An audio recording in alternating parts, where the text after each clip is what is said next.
الله أكبر الله أكبر ولله الحمد. الله أكبر الله أكبر الله أكبر. لا إله إلا الله. الله أكبر الله أكبر ولله الحمد. أعوذ بالله من الشيطان الرجيم. بسم الله الرحمن الرحيم. الحمد لله رب العالمين الرحمن الرحيم مالك يوم الدين. إياك نعبد وإياك نستعين. اهدنا الصراط المستقيم صراط الذين أنعمت عليهم غير المغضوب عليهم ولا الضالين.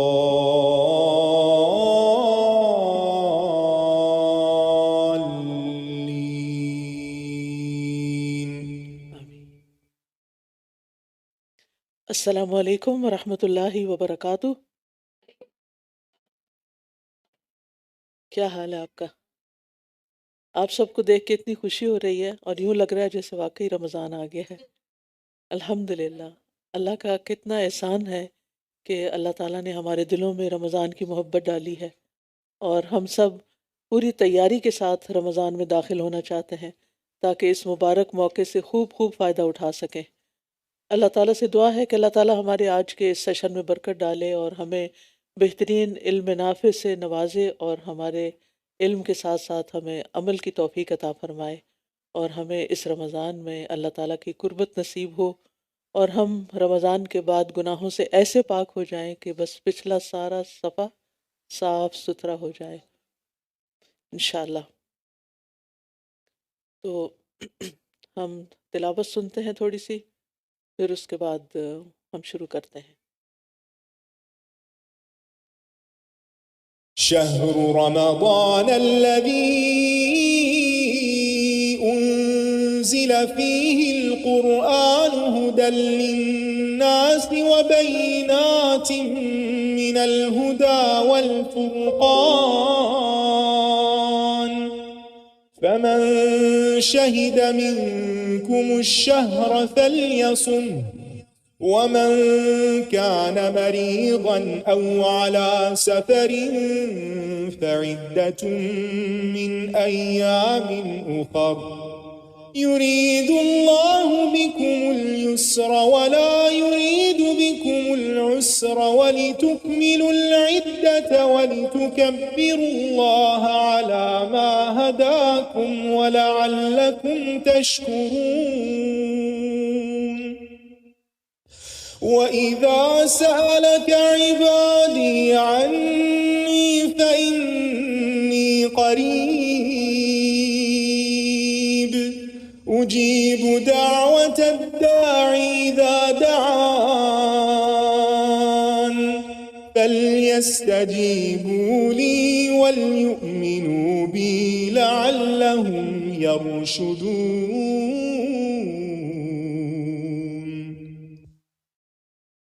نحمده ونصلي على رسوله الكريم، اما بعد، فاعوذ باللہ من الشیطان الرجیم، بسم اللہ الرحمن الرحیم. رب اشرح لي صدری ويسر لي امری واحلل عقدۃ من لسانی یفقهوا قولی. الحمد للہ واسع العطایا وجزیل الہبات ذی الفضل والاحسان والمکرمات.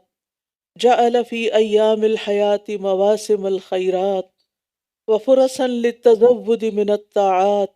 لا إله إلا الله وحده لا شريك له رب العباد وبار البریات.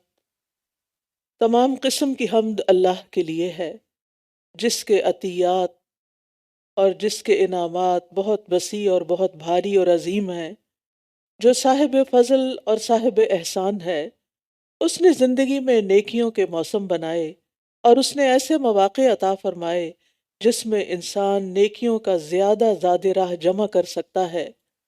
اللہ کے سوا کوئی معبود نہیں، وہ اکیلا ہے، اس کا کوئی شریک نہیں، وہ بندوں کا رب اور مخلوقات کو پیدا کرنے والا ہے۔ اہلاً و سہلاً یا رمضان، رمضان کو اہلاً و سہلاً، آپ سب کو اہلاً و سہلاً۔ اللہ سبحانہ و تعالی ہم سب کو اس رمضان میں بھرپور عبادت کی توفیق عطا فرمائے، اور جیسے ہمارا رب چاہتا ہے ہم اس طرح اس رمضان کو گزاریں۔ اللہم وفقنا لما تحب و ترضى۔ یہ اللہ سبحانہ و تعالیٰ کا بہت بڑا احسان ہے کہ اس نے ہمیں رمضان کے قریب کر دیا ہے۔ اللہ سے دعا ہے کہ وہ ہمیں رمضان نصیب کرے۔ عام طور پر ہم رمضان کو ایک رسم کے طور پر لیتے ہیں، چونکہ ہمارے والدین روزہ رکھتے تھے، رمضان میں افطاری کا خاص اہتمام کرتے تھے، تو ہم بھی اسی پیٹرن پر بس سوچتے ہیں، لیکن یہ نہیں سوچتے کہ اس ایک مہینے سے انسان کی زندگی میں کتنا بڑا فضل اور کتنی بڑی نیکی کا موقع آتا ہے، اور اس کے کیا کیا فوائد، کیا کیا ثمرات اور کیا کیا برکات انسان کو حاصل ہوتی ہیں۔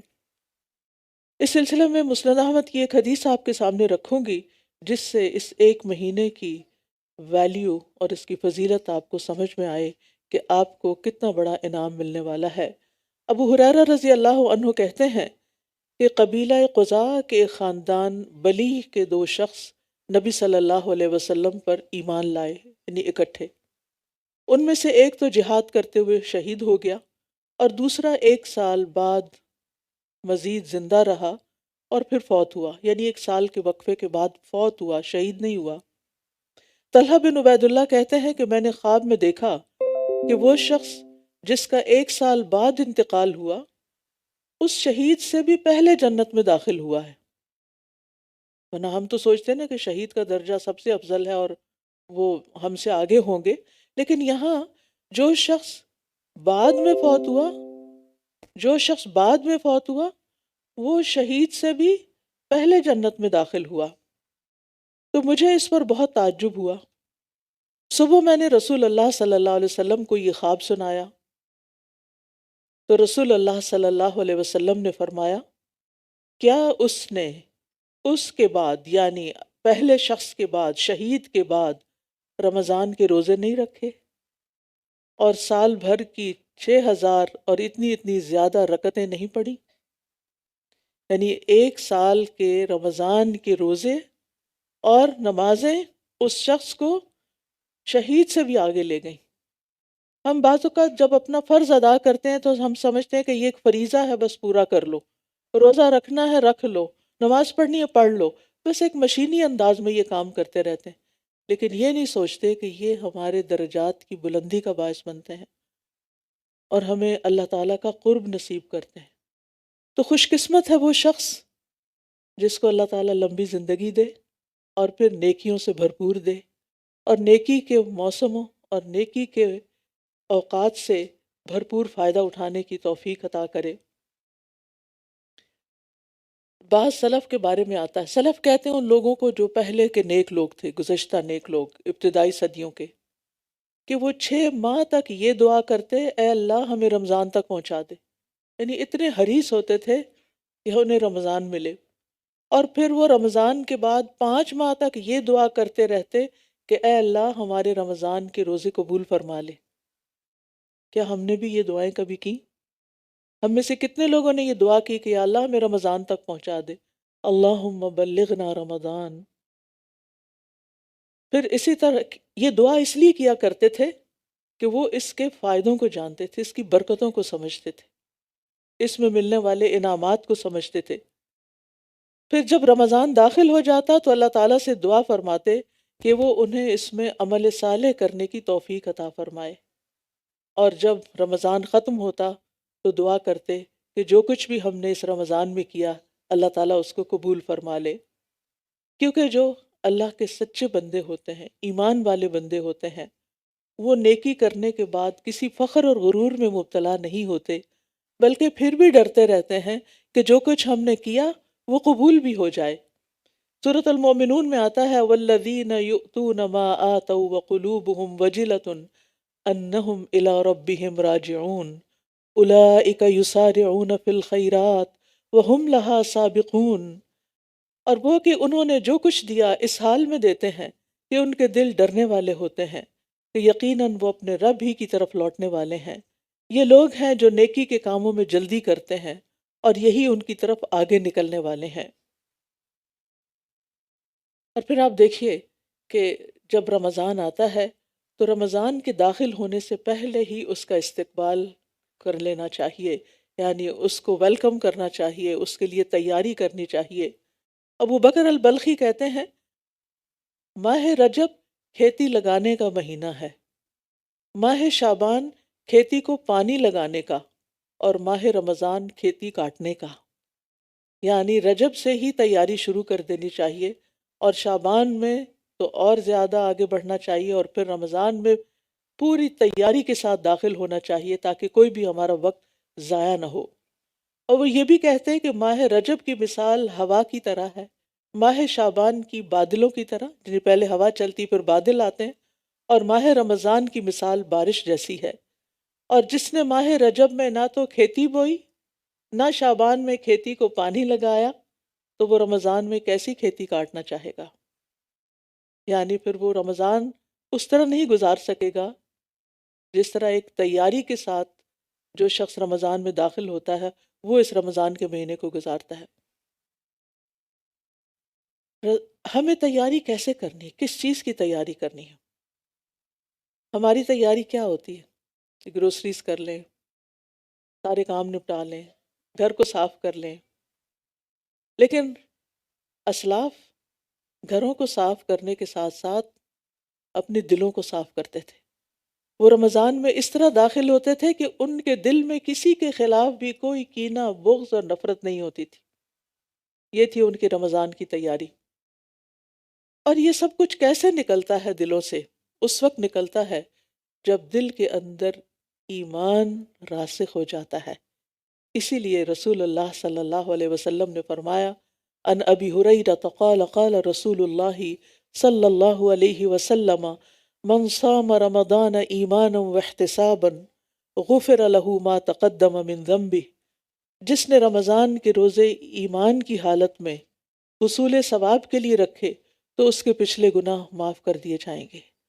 گویا رمضان سے پورا فائدہ اٹھانے کے لیے ہمیں اپنے ایمان کی تجدید کی ضرورت ہے، ہمیں اپنے ایمان کو تازہ کرنا ہے اور اپنی نیت میں اخلاص پیدا کرنا ہے کہ ان روزوں سے ہمارا مقصد کوئی ڈائٹنگ کرنا نہ ہو، کوئی صحت اچھی کرنا نہ ہو، وہ تو ہو ہی جائے گی، وہ تو اس کی بائی پروڈکٹ ہے، لیکن اصل مقصد کیا ہو کہ ہمارا ایمان اور مضبوط ہو جائے اور ہمیں اللہ سبحانہ تعالیٰ کے ہاں اس کا اجر و ثواب ملے۔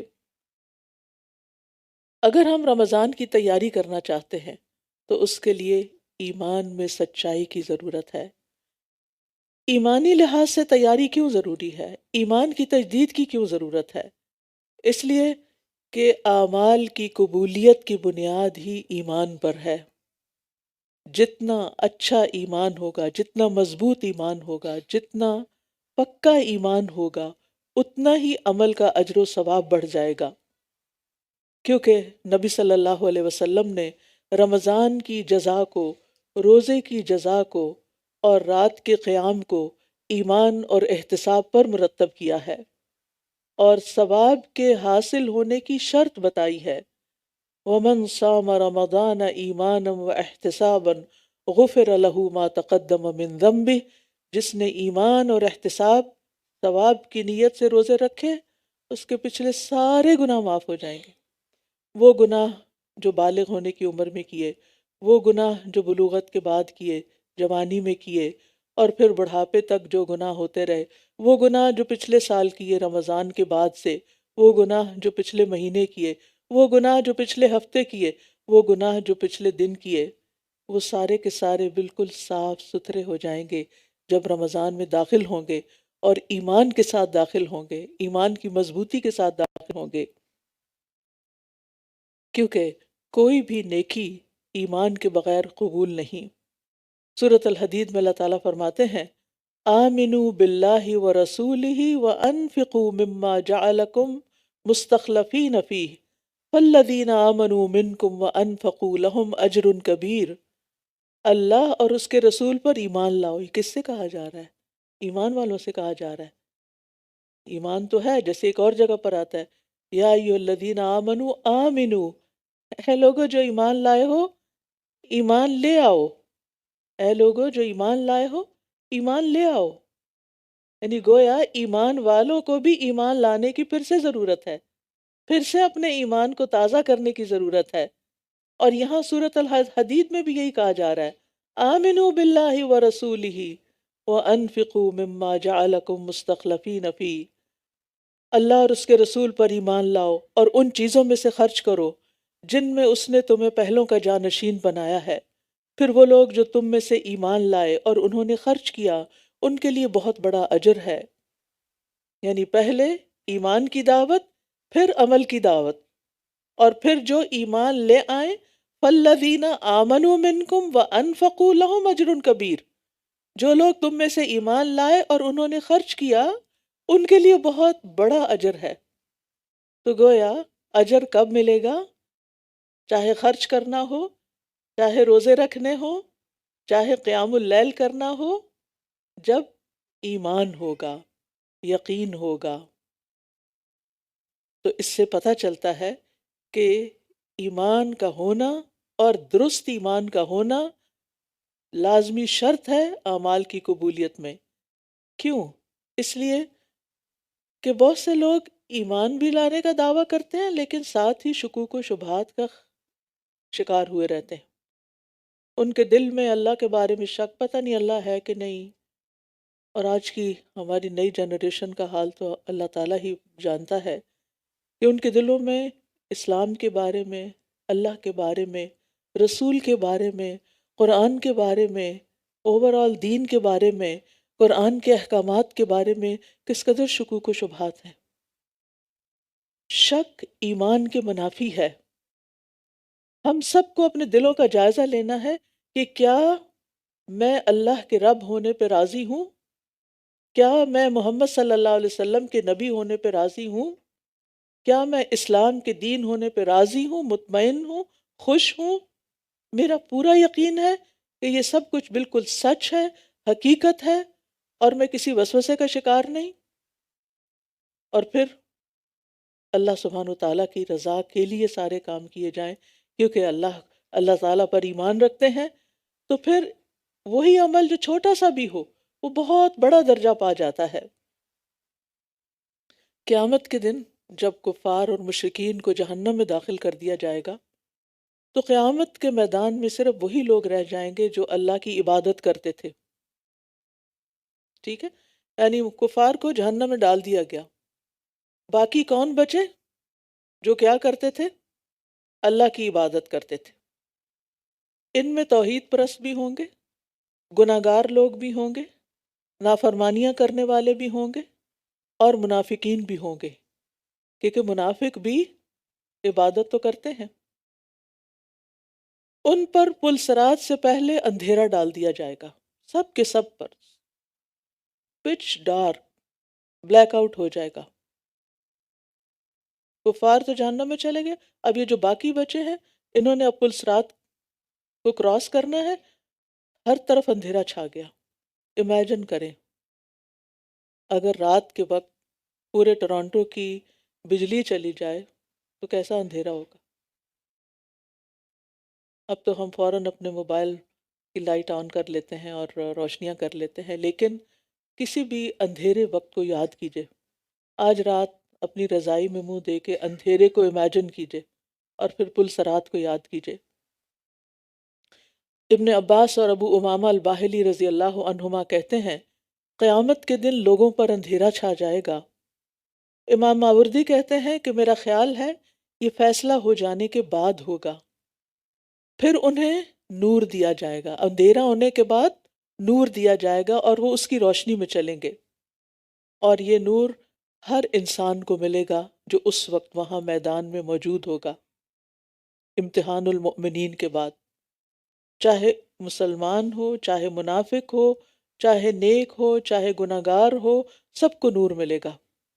لوگ اپنے نور کے ساتھ، ہر ایک کی اپنی پرسنل لائٹ ہوگی، اپنے نور کے ساتھ چلیں گے۔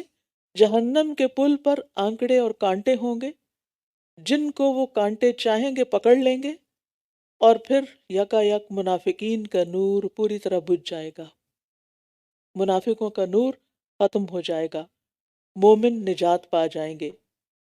سلیم بن عامر کہتے ہیں ہم ایک جنازے کے ساتھ باب دمشق میں تھے، ہمارے ساتھ ابو امامہ باہلی رضی اللہ عنہ بھی تھے۔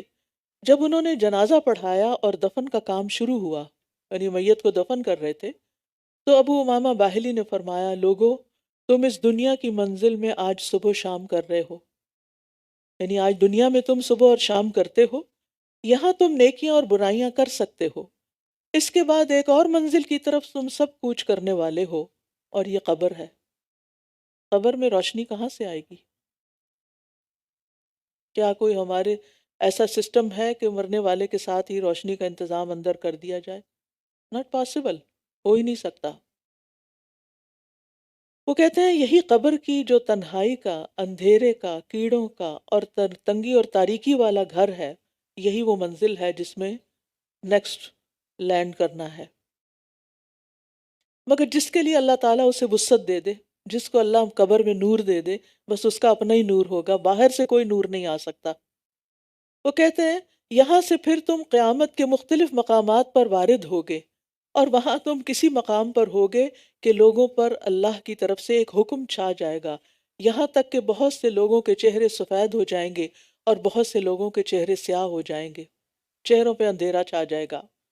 پھر تم ایک میدان میں جاؤ گے جہاں لوگوں پر سخت اندھیرا ہوگا، وہاں نور تقسیم کیا جائے گا، مومن کو نور دیا جائے گا، کافر اور منافق بے نور رہ جائے گا۔ اسی کی مثال اللہ تعالیٰ نے اپنی کتاب میں بیان کی ہے، او کظلمات فی بحر لجی یغشاہ موج من فوقہ موج من فوقہ سحاب ظلمات بعضها فوق بعض اذا اخرج یدہ لم یکد یراہا وَمَن لَّمْ يَجْعَلِ اللَّهُ لَهُ نُورًا فَمَا لَهُ مِن نور۔ یا ان کے اعمال جیسے نہایت گہرے سمندر میں اندھیرے ہوں جسے موج نے ڈھانپ لیا ہو، اس کے اوپر ایک اور موج ہو، اس کے اوپر بادل ہوں، اندھیروں پر اندھیرے، جب وہ اپنا ہاتھ نکالتا ہے تو قریب ہے کہ اسے دیکھ بھی نہ سکے، اور جس کے لیے اللہ نے کوئی نور نہیں بنایا اس کے لیے کوئی نور ہی نہیں۔ تو یہ وہ کہتے ہیں کہ یہ آیت اس دن کے اندھیرے کے لیے بھی ہے کہ وہاں ایسا اندھیرا ہوگا کہ کسی کو اپنا ہاتھ بھی نظر نہیں آئے گا۔ منافقین سے اندھیرا ایسا ہوگا منافقین کا کہ ان کو کچھ بھی نظر نہیں آئے گا، لہٰذا وہ پل کراس نہیں کر سکیں گے، وہیں نیچے گر جائیں گے۔ تو جس طرح ایک نابینا شخص آنکھوں والے کی بصارت نہیں لے سکتا، یعنی اگر مثلاً ایک شخص ہے، اس کا بھائی نابینا ہے، تو وہ اپنا نور اپنے بھائی کو نہیں دے سکتا۔ تو اسی طرح قیامت کے دن اگر ایک بھائی کے پاس بہت زبردست نور ہے اور دوسرے کے پاس کوئی نور نہیں، تو وہ اپنا نور اس کو نہیں دے سکتا۔ ہم میں سے کوئی اپنے بیٹے کو نور نہیں دے سکے گا، کوئی اپنے والدین کو نور نہیں دے سکے گا، کوئی اپنے عزیز پیارے کو نور نہیں دے سکے گا، ہر ایک کا صرف اپنا اپنا نور ہوگا، اور یہ نور نور ایمان ہوگا۔ جتنا زیادہ کسی کا پختہ، مضبوط، اچھا ایمان ہوگا، اتنا ہی زیادہ اس کا نور ہوگا۔ منافق ایمان والوں سے درخواست کریں گے، آرزو کریں گے، ان کی منتیں کریں گے، انظرونا نقتبس من نورکم، ہمیں دیکھو، ہمیں بھی تمہارے نور سے کچھ مل جائے۔ تو کیا کہیں گے مومن؟ قیل ارجعوا وراءکم فالتمسوا نورا، کہیں گے جاؤ واپس، جا کے اپنا جہاں سے آئے ہو وہاں سے نور لے کر آؤ، یہاں نور نہیں ملتا۔ وہ نور تو دنیا سے لے کر جانا تھا، قیامت کے دن تو کوئی نور نہیں۔ اور پھر ان مومنوں اور ان کے درمیان ایک دیوار حائل کر دی جائے گی، جس کے ایک طرف رحمت ہوگی اور دوسری طرف عذاب ہوگا۔ سلیم بن عامر کہتے ہیں بس منافق نور کی تقسیم کے وقت تک دھوکے میں پڑا رہے گا، وہ سمجھے گا شاید میں بھی ایمان والوں کے ساتھ جنت میں چلا جاؤں۔ اس طرح اللہ تعالیٰ مومن اور منافق کے درمیان فرق پیدا کر دے گا۔ نبی صلی اللہ علیہ وسلم کے زمانے میں منافقین نمازیں بھی پڑھتے تھے، روزے بھی رکھتے تھے، صدقات بھی دیتے تھے، کچھ جنگوں میں بھی شریک ہو جاتے تھے، لیکن ان کے دل شکوک و شبہات کا شکار تھے، دلوں میں خالص ایمان نہیں تھا، ڈاؤٹس کا شکار تھے۔ آج ہمیں دین کے بارے میں اپنے سارے ڈاؤٹس کو دنیا میں کلیئر کرنا ہے، ہمیں اپنا گمان اللہ تعالیٰ کے بارے میں اچھا رکھنا ہے، اللہ سے شکوے نہیں کرنے، اللہ سے ناراض نہیں ہونا، اللہ کے ساتھ بے ادبی نہیں کرنی، کیونکہ ہم اس کو اپنا رب مان چکے ہیں۔ اسی طرح رسول اللہ صلی اللہ علیہ وسلم کے بارے میں کسی قسم کا کوئی برا خیال دل میں نہیں ہونا چاہیے کہ یہ کیا آپ نے یہ فرما دیا اور اب ہمیں مشکل پڑ گئی۔ اسی طرح قرآن کی کسی ایک آیت کے ایک حصے، ایک لفظ کا بھی انکار نہیں کرنا چاہیے اور اس کے بارے میں دل تنگ نہیں ہونا چاہیے، اس کو پورے کا پورا ہولسم لینا چاہیے، جیسا ہے جیسا فرمایا اس کو قبول کرنا چاہیے، یہ ایمان کا تقاضا ہے۔ اور اسی طرح آخرت کے بعد، مرنے کے بعد، قبر کے حساب کتاب اور پھر حشر کے دن کی ساری جو واردات ہیں اور پھر جنت اور دوزخ، ان کے بارے میں بھی ہمارے دل میں کوئی ڈاؤٹ نہیں ہونا چاہیے۔ اور پھر الحمدللہ بچپن سے ہمیں ایمان ملا، ہم ایمان کی حالت میں پیدا ہوئے، لیکن آج ہمارے بچے، ہماری نسلیں جس ماحول میں ہیں وہاں ان کو وہ سارے پریویلیجز حاصل نہیں ہوئے جو ہمیں حاصل تھے۔ ہم میں سے جتنی بہنیں بھی یہ لیکچر سن رہی ہیں، ان سب کو گھر جا کر اپنے بچوں کے ساتھ بیٹھ کر ایک سٹنگ کرنی چاہیے اور ان کے ایمان کا جائزہ لینا چاہیے کہ وہ کس درجے کا ہے۔ ان سے پوچھنا چاہیے کہ آپ کے دل میں اللہ تعالیٰ کے بارے میں کوئی ڈاؤٹ تو نہیں، رسول اللہ صلی اللہ علیہ وسلم کے بارے میں کوئی ڈاؤٹ تو نہیں، آخرت کے بارے میں کوئی شک تو نہیں، قرآن کے بارے میں کوئی شک تو نہیں، رسول صلی اللہ علیہ وسلم کی احادیث صحیحہ کے بارے میں کوئی شک تو نہیں۔ اگر کہیں بھی کوئی چھوٹی موٹی چیز بھی ہے تو وہ ختم ہو جانی چاہیے، کیونکہ دل کے اندر شک کا ہونا، دل کے اندر بیماری کا ہونا، یہ سب ایمان کے منافی ہے اور یہ انسان کو مومن کی حد سے نکال کر نفاق کی طرف لے جاتا ہے۔ منافق قیامت کے دن پلسرات کے قریب پکاریں گے مومنوں کو، الم نکم معکم، کیا ہم تمہارے ساتھ نہیں رہتے تھے؟ ہم تمہارے دوست تھے، ہم تمہارے رشتہ دار تھے، تمہارے ساتھ مجالس میں حاضر ہوتے تھے، ہم مسجدوں میں بھی چلے جاتے تھے۔ لیکن مومنوں کا جواب کیا ہوگا؟ وہ کہیں گے بلا، ہاں کیوں نہیں، ساتھ تھے، وَلَكِنَّكُمْ فَتَنْتُمْ أَنفُسَكُمْ وَتَرَبَّصْتُمْ وَارْتَبْتُمْ وَغَرَّتْكُمُ الْأَمَانِيُّ حَتَّى جَاءَ أَمْرُ اللَّهِ وَغَرَّكُمْ بِاللَّهِ الْغَرُورُ۔ کیوں نہیں، تم رہتے تو ساتھ ہی تھے، لیکن تم نے اپنے آپ کو فتنے میں ڈالے رکھا، انتظار میں رہے، شک کرتے رہے، لمبی تمناؤں نے تمہیں دھوکے میں ڈالے رکھا، یہاں تک کہ اللہ کا فیصلہ آ گیا اور اللہ کے بارے میں اس بڑے دھوکے باز یعنی شیطان نے تمہیں دھوکے میں ہی رکھا۔ تو اللہ تعالیٰ نے یہاں پر منافقین کو 5 چیزوں سے متصف کیا۔ سب سے پہلے فتن تم انفسکم، تم نے اپنے آپ کو فتنوں میں ڈالا، یعنی ایسے ماحول میں لے گئے، ایسے کاموں میں، ایسی دوستیوں میں کہ جس میں تم اچھے بھلے ہوتے ہوئے فتنے میں پڑ گئے اور تمہارے دلوں میں ڈاؤٹس پیدا ہو گئے۔ اور تربصتم، اور انتظار کرتے رہے، اچھا بعد میں توبہ کر لیں گے، جب بڑے ہوں گے حج کر لیں گے، پھر انتظار کرتے رہے، توبہ کو ڈیلے کیا۔ ورتبتم، اور تم شک میں پڑے رہے، یعنی مرنے کے بعد کوئی جی اٹھنا ہے یا نہیں، قبر کا عذاب ہے یا نہیں۔ اور پھر غرتکم الامانی، دنیا نے تمہیں دھوکے میں ڈالے رکھا۔ کس دھوکے میں؟ کہ ابھی تو ہم دنیا کا مال ہیں اور آخرت اللہ معاف کرنے والا ہے، اور شیطان نے تمہیں، آخری چیز، شیطان نے تمہیں اللہ کے بارے میں دھوکے میں ڈالے رکھا کہ اللہ بڑا رحم کرنے والا ہے، تم اس کی سزا سے بچ جاؤ گے چاہے تمہارے اعمال کیسے بھی ہوں۔ تو یاد رکھیے، ایمان کے بغیر منافقین کے جو بھی عمل تھے وہ قبول نہیں ہوں گے، بلکہ ان کا ٹھکانہ کہاں ہوگا؟ آپ سب کو پتہ ہے نا، کہاں؟ فی الدرک الاسفل من النار، کیونکہ یہ دھوکے باز لوگ تھے، یہ فراڈ کر رہے تھے، صرف انسانوں کے ساتھ، صرف مومنوں کے ساتھ نہیں، اللہ اور اس کے رسول کے ساتھ بھی، کہ ظاہر میں کچھ تھے، اندر سے کچھ اور تھے، لہٰذا ان کا انجام کفار سے بھی بدتر ہوگا۔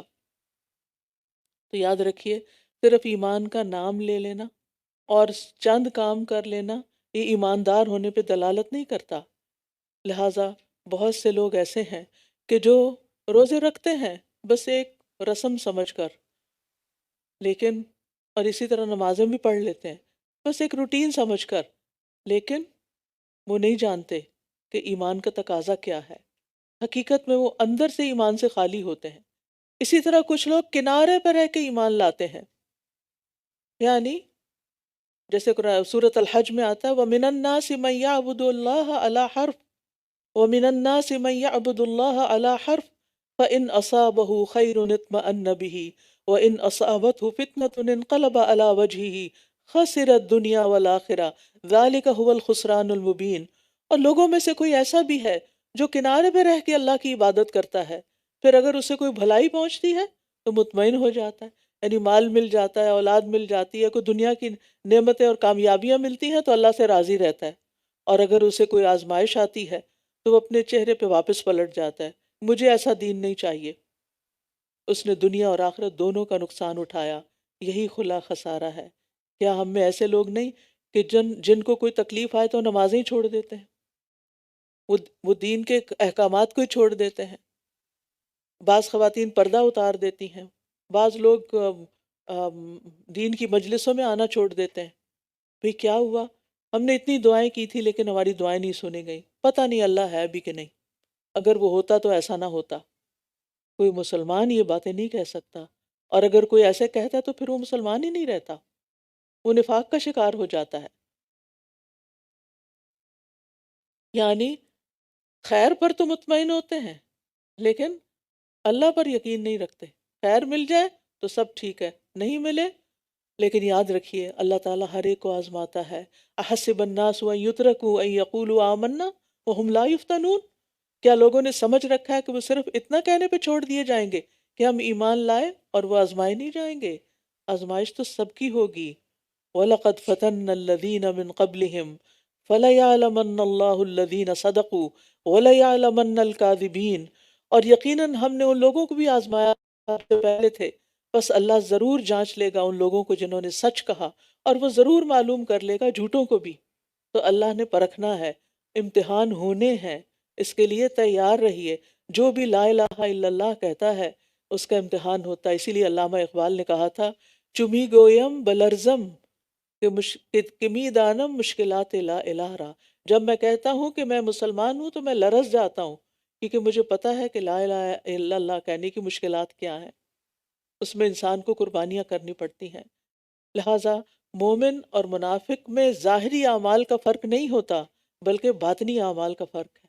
اس لیے ہم سب کو رمضان سے پہلے اپنے باطن کا جائزہ لینا ہے، اپنے اندر کا جائزہ لینا ہے۔ نبی صلی اللہ علیہ وسلم نے فرمایا 3 خصلتیں جس میں ہوں وہ منافق ہے، اگرچہ وہ روزے رکھے اور نماز ادا کرے اور حج اور عمرہ کرے، اور وہ یہ کہے کہ میں مسلمان ہوں، وہ کہے بھی کہ میں مسلمان ہوں اور سارے کام کر رہا ہے، لیکن جب بات کرے تو جھوٹ بولے، جب وعدہ کرے تو وعدہ خلافی کرے، اور جب امانت دی جائے تو خیانت کرے۔ آج آپ دیکھیں کہ مسلمانوں کے اندر یہ چیزیں، دنیا کے کسی بھی خطے میں رہتے ہیں، اپنے آپ کو بظاہر مسلمان کہتے ہیں لیکن اپنے اعمال میں ان سب چیزوں کا شکار ہے۔ اللہ تعالیٰ ہمیں اس سے نکالے اور ہمیں ہمارے ایمان کو محفوظ رکھے۔ تو بات یہ ہے کہ ظاہراً ایمان والے عمل کرنا لیکن ایمان کا مضبوط نہ ہونا، یہ ہم سب کے لیے ایک آزمائش ہے، اور ہم سب کو اللہ سبحانہ وتعالیٰ کی عبادت پورے یقین کے ساتھ کرنی ہے۔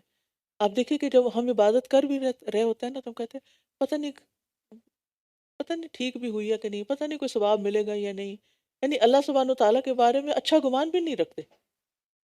تو ہمیں یقین کے ساتھ اس مہینے میں داخل ہونا ہے کہ میں انشاءاللہ اپنی طرف سے اچھے سے اچھا عمل کروں گی، اور اللہ تعالیٰ پر پورا یقین رکھوں گی کہ اللہ تعالیٰ اس کی جزا مجھے دے گا۔ تو مقبول روزے کی صفت کیا ہے؟ یعنی قابل قبول روزہ کون سا ہے؟ جس میں دو شرائط پائی جائیں، ایمان اور ثواب کی نیت، اور یہ سب نفاق کے ساتھ حاصل نہیں ہوتا، بلکہ انسان کو اپنے ایمان کی تجدید کرنی ہوتی ہے۔ امام ابن قیم کہتے ہیں کہ بندے کے لیے کوئی چیز اس سے زیادہ مفید نہیں کہ وہ تمام معاملات میں اپنے رب سے سچائی کا معاملہ اختیار کرے، اور جو اپنے تمام معاملات میں اللہ کے ساتھ سچائی کا معاملہ اختیار کرتا ہے تو اللہ اس کے لیے بہت کچھ کرتا ہے بنسبت اس کے جو وہ دوسروں کے لیے کرتا ہے۔ تو جو اپنے ایمان میں سچا ہوتا ہے پھر رب کا بھی معاملہ اس کے ساتھ بڑا خاص ہوتا ہے۔ تو ہمیں رمضان کا استقبال کس سے کرنا ہے؟ کیسے کرنا ہے؟ ایمان کی سچائی کے ساتھ، خالص ایمان کے ساتھ، ایمان کی تجدید کے ساتھ۔ اور ایمان کہاں ہوتا ہے؟ دل میں ہوتا ہے نا۔ زبان تو اقرار کرتی ہے، عمل اس کی تصدیق کرتا ہے، لیکن جو دل کے اندر ہے نا، اپنے دل کو ٹٹولتے رہے، اپنے جو ہی رمضان کا خیال ہے، روزے کا خیال ہے، نماز کا خیال، اندر اندر کو دیکھیں، کیونکہ منافقین نماز کی طرف جاتے ہیں کیسے؟ سستی سے۔ اللہ کی راہ میں خرچ کرتے ہیں مصیبت سمجھ کے، ہمیں نیکی کرنی ہے خوشی سے۔ روزہ مصیبت سمجھ کے نہیں رکھنا، خوشی سے رکھنا ہے، کیونکہ جس سے محبت ہوتی ہے اس کے لیے قربانی اور اس کی پسندیدہ چیز کرنا، اس کا پسندیدہ کام کرنا خوشی سے انسان کرتا ہے۔ ماں کتنی بھی تھکی بھی ہو، گہری نیند سو رہی ہو، جب بچہ روتا ہے تو کیا کرتی؟ بے چین ہو اٹھتی، ایک دم اٹھ جاتی ہے۔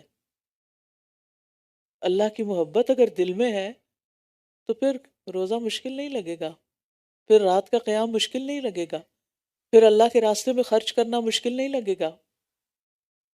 لہٰذا رمضان کی تیاری، رمضان کا استقبال ایمان کے ساتھ، ایمان کے ساتھ، اور سچائی ہی مومن اور منافق میں فرق کرتی ہے، کیونکہ بغیر ایمان کے انسان کو خواہشات ہلاکت کی طرف لے جاتی ہیں۔ صرف سوچنا ہی کافی نہیں، صرف آرزوئیں اور تمناؤں کا ہونا کافی نہیں، لہٰذا ہمیں پورے یقین کے ساتھ رمضان میں داخل ہونا ہے۔ اور پھر رمضان میں جو بھی آپ عمل کریں گی روزے کی حالت میں، کیونکہ خیر کے بہت سارے دروازے ہیں، جو بھی آپ عمل کریں گے وہ عمل نیکی اور ثواب کے بلند درجے پر ہوگا۔ مثلا آپ پسند کرتے ہیں کہ آپ علم حاصل کریں، لیکن موقع کچھ ایسا ہے کہ علم کی مجالس میں حاضر نہیں ہو سکتے۔ اب اس کا یہ مطلب نہیں کہ آپ پر خیر کا دروازہ ہی بند ہو گیا، اب آپ کچھ اور نہیں کر سکتے۔ ٹھیک ہے، علم کے ذریعے خیر کے بہت سے دروازے کھلتے ہیں، لیکن اگر کسی وجہ سے اس سال آپ کے لیے یہ ممکن نہ ہوا تو اللہ تعالیٰ آپ کے لیے کوئی اور دروازہ کھول دے گا۔ انسانوں کی خدمت بھی، گھر میں رہنے والے بزرگوں کی خدمت بھی، بچوں کو پالنا بھی، یہ بھی خیر کے دروازے ہیں۔ بیواؤں اور مسکینوں کے لیے دوڑ دھوپ کرنا ایسا ہے جیسے اللہ کے راستے میں نکلنے والا مجاہد۔ بیواؤں اور مسکینوں کے لیے دوڑ دھوپ کرنا، اور بعض لوگوں کے لیے اللہ کی طرف جانے کا یہ راستہ ہوتا ہے۔ تو چاہے آپ علم دینے والے ہوں، چاہے آپ مال خرچ کرنے والے ہوں، چاہے آپ کسی کی جسمانی خدمت کرنے والے ہوں، یہ سب، یعنی گھر میں آپ کھانا پکا رہے ہیں، آپ سحری پکا رہے ہیں، مثلا سحری بنا رہے ہیں، صبح اٹھ کر سارے گھر والے ابھی سو رہے ہیں اور آپ ان سے 1 گھنٹہ پہلے اٹھ کے آپ تیاری کریں، اس وقت اپنے دل کی کیفیت کو ٹٹولتے رہیں۔ اگر دل میں ایمان مضبوط ہوگا تو دل کی کیفیت کیا ہوگی؟ کیسے وہ کام کریں گے؟ خوشی خوشی۔ تو آپ سب نے خوشی خوشی سحری بنانی ہے، اور اللہ تعالیٰ کا ساتھ شکر ادا کرنا کہ اللہ تو نے مجھے اس خدمت کا موقع دیا، میں گھر کے جتنے بھی افراد کو روزہ رکھوا رہی ہوں ان سب کے روزوں کا ثواب مجھے بھی ملے گا، کیونکہ جو کسی کو روزہ رکھواتا ہے اور پھر روزہ افطار کرواتا ہے اس کو اس دن کے اس روزہ رکھنے والے کے روزے کے برابر اجر مل جاتا ہے۔ تو کیا یہ معمولی نیکی ہے؟ تو یہ ہے ایمان اور احتساب کے ساتھ، یعنی کوئی بھی کام۔ پھر اسی طرح کوئی بھی اور عمل جو آپ دن میں کرتے ہیں، مثلاً جاب کرنا آپ کی مجبوری ہے، آپ کو جاب پہ جانا ہے. اب آپ سوچتے ہیں کہ کتنے لوگ ہیں روزہ رکھ کے گھر میں سو رہے ہیں، آرام کر رہے ہیں، اور مجھے جو صبح صبح جاب پہ نکلنا پڑ رہا ہے، میری تو رات کی نیند بھی پوری نہیں ہوئی. تو آپ اپنے آپ کو کوسنے لگتے ہیں، میں کیوں آ گئی یہاں، میرے لیے مصیبت کیوں ہے، وغیرہ وغیرہ. ان سوچوں کے ساتھ کیا آپ کا روزہ بہت خوبصورت روزہ ہوگا؟ نہیں. کیسے سوچنا ہے آپ نے؟ اپنے اندر کو ٹٹول کے کیا سوچنا ہے؟ الحمدللہ اللہ نے مجھے اس قابل کیا، مجھے ایسا علم دیا، مجھے ایسی سکلز دی کہ جس کی وجہ سے میں اس کام کے قابل ہوئی، جس کی وجہ سے میں اپنی مرضی سے صدقات کر سکتی ہوں، اپنی مرضی سے اپنے اوپر اور اپنے گھر والوں پہ خرچ کر سکتی ہوں، جس کے ذریعے میں اپنے رشتہ داروں کی مدد کر سکتی ہوں، جس کے لیے میں اپنی مرضی سے دین کے راستے میں بے پناہ خرچ کر سکتی ہوں. اگر میرے پاس یہ اسکل نہ ہوتی، یہ جاب نہ ہوتی، یہ مال نہ ہوتا، تو پھر میں کیا کرتی؟ پھر تو میں صدقہ کرنے کے لیے بھی کسی اور کی محتاج ہوتی، کہ کوئی مجھے دیتا تو پھر میں آگے دے سکتی. تو اللہ نے مجھے چنا ہے. Extra effort extra reward, extra effort extra reward. اگر لوگ آرام کر رہے ہیں، لوگ سو رہے ہیں، اور آپ کام کر رہے ہیں، تو آپ خوش قسمت ہیں. وہ خوش قسمت نہیں، آپ خوش قسمت ہیں کہ جن کو اللہ نے اتنی ہمت دی، اتنی طاقت دی، اور اتنا شوق دیا کہ آپ اس کام کو کر سکیں. تو جو بھی عمل کرنا ہے، چاہے وہ دنیا کا ہی کام کیوں نہیں، اس کو سچا ہو کے کرنا ہے، ایمان اور احتساب کے ساتھ کرنا ہے. احتساب کا مطلب نیکی ثواب کی نیت سے کرنا ہے کہ اللہ میرے اس کام میں بھی اجر ڈال دے. اور پھر یاد رکھیے کہ خیر کے تو بہت سے کام ہیں. عبداللہ بن عمر کہتے ہیں کہ ایک آدمی نبی صلی اللہ علیہ وسلم کے پاس آیا اور کہنے لگا، اللہ کے رسول صلی اللہ علیہ وسلم، کون سے لوگ اللہ تعالیٰ کو زیادہ محبوب ہیں اور کون سے اعمال اللہ تعالیٰ کو زیادہ پسند ہیں؟ آپ نے فرمایا، وہ لوگ اللہ کو زیادہ محبوب ہیں جو دوسرے لوگوں کے لیے سب سے زیادہ فائدہ مند ہوں. اب رمضان میں وہ لوگ اللہ کو زیادہ محبوب ہیں جو دوسرے لوگوں کے لیے زیادہ فائدے کے ہوں. رمضان صرف آرام کرنے کے لیے نہیں آیا، کیونکہ روزے کی حالت میں نیند بڑی اچھی آتی ہے. اسٹمک کو ڈائجیشن نہیں کرنی پڑ رہی ہوتی نا، تو آپ کی انرجی اس میں نہیں لگ رہی ہوتی، تو آپ کو سکون کی نیند آتی، گہری نیند آتی، اور سونے کو دل بھی بہت چاہتا ہے. لیکن پھر آپ اپنی نیند کی قربانی کرتے ہیں اور آپ اٹھ جاتے ہیں. جو بھی کام آپ کا ہے، جو بھی خیر آپ نے کرنی ہے. اور پسندیدہ کام کیا ہے؟ یہ میرا ویسے تو ہر حال میں کرنے چاہیے، لیکن یہ رمضان کے لیے بتا رہی ہوں. مسلمان کا اپنے بھائی کو خوش کرنا. روزے کی حالت میں کیا ہوتا ہے؟ چڑچڑاپن، موڈ آف، بھوک لگی ہے، موڈ خراب ہوا ہوا ہے. کیا سوچنا ہے اس وقت؟ کیا کرنا ہے؟ ایک دم اپنے آپ کو تبدیل کرنا نہیں. اس وقت میرا کسی کو خوش کر دے، اسمائل سے ہی خوش کر دینا، یہ کیا ہے؟ میرے لیے اجر کا باعث ہے. اس سے کسی تکلیف کو دور کر دینا. سر میں تو روزے کی وجہ سے آپ کے بھی درد ہو رہی ہے، لیکن آپ کے ہسبینڈ نے کہا میرے سر میں درد ہو رہی ہے، آپ اپنی درد بھول کر کیا کرتے ہیں؟ ان کے سر کو دبا دیتی. اور یہ نہیں کہتے اچھا میرے سر میں بھی درد ہو رہی، میں کیا کروں. ایسے نہیں کہنا، اچھا کوئی بات نہیں، آپ کو کیا چاہیے. اور پھر اس کا قرضہ ادا کر دینا. آپ کے ارد گرد کئی ایسے اسٹوڈنٹس ہوں گے، کئی ایسے لوگ ہوں گے کہ جو قرضوں کے بوجھ تلے دبے ہوں گے، بیک ہوم آپ کے رشتہ داروں میں سے. اور پھر اسے کھانا کھلانا. رمضان ایک اچھا موقع ہے، لیکن اس کا یہ مطلب نہیں کہ ہم ہر روز افطار کے وقت ایک بہت بڑا ڈنر تیار کریں، کیونکہ اس کی وجہ سے پھر تھکاوٹ زیادہ ہوگی، تراویح میں آپ کا خشوع چلا جائے گا. جو کام اعتدال کے ساتھ ہو اور اس میں آپ کی عبادت متاثر نہ ہو، بس اتنا کریں، کیونکہ ہر ایک کی ہمت فرق ہے. میں سب کو کوئی ایک ٹپ نہیں بتا سکتی کہ سب یہی کام شروع کر دیں.